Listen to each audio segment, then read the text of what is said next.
Nek ora selak karo batine, piyai sing lenggah semene iki mesti ana panuwun saka ngersane Gusti, paringana yuswa panjang, paringana sehat, paringana langgeng le urip ning alam padang. Kene ora selak karo batine lho. Inggih. Lara goleke dokter. Disuntik men mari, men waras. Nek upama ora duwe kaya, njaluk tulung tanggane kon ngeroki. Men waras.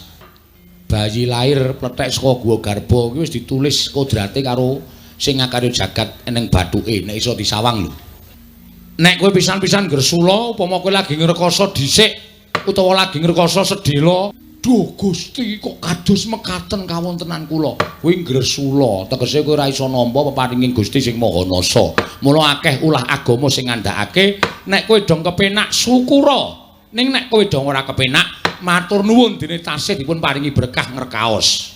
Kuwi angel. Inggih. Angel kuwi ora ana sing do iso nglakoni. Racak-racake menungsa kuwi mulya sithik kuwi ndase atos. Mulya sithik duwe dhuwit sithik, wah apa-apa arep dituku. Mongko ngucap syukur wae ora tau. Kuwi biasane ngono kuwi. Ning nek ngrekoso sithik, walah le sujud man. Ya Allah, nganti mbrebes mili. Ning nek kepenak lali kuwi watake menungsa. Inggih. Kula pitung-pitung leres. Lah iya, mulane aku omong apa anane.